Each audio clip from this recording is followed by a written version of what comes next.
questions. I know you haven't had much time to process this loss, but what are your immediate reflections?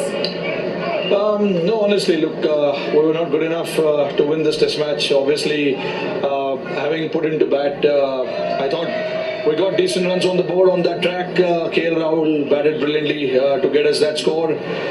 But then, we failed to exploit the conditions with the ball, and then again didn't show up with the bat today as well. Our batting was poor in the second innings as well.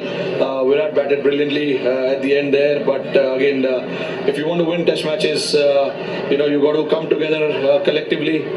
But we failed to do that. We talk a lot about applying yourself well as a batter in these kind of conditions, and often you get a chance to play warm-up games coming into a match like this. In the absence of that, could you have done anything differently?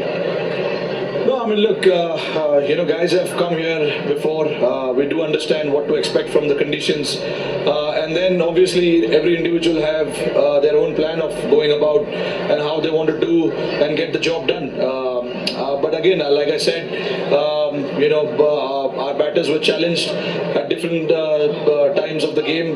We didn't adapt well, and we saw this very, boundary scoring ground. A lot of those runs were scored, playing the shots.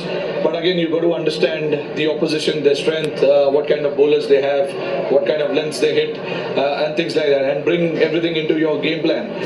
And clearly, I mean, we didn't bat well on both the occasions, which is why we stand here, with this loss. They say you either win or learn. What are some of the positives that you could take out of what has been a tough loss for you?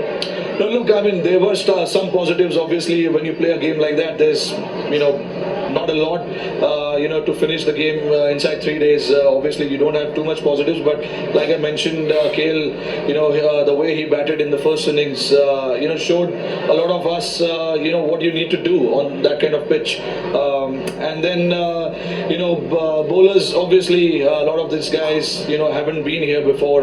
They're still learning. So I don't want to be too critical on them as well. It's just a loss. We will regroup and we'll fight back hard. You can't win the series, and you haven't won a test match at Newlands, so it's going to be a tough challenge. What do you need to do in the next couple of days to get yourself ready for that game? No, absolutely. Look, it's important for us to regroup as quickly as we can. It's tough from a loss like this, but as a sportsman, we all go through these kind of times, and you need to pick yourselves up and get ready for the next challenge which is in front of you. Hard luck today, and all the best for Cape Town. Thank you. The Indian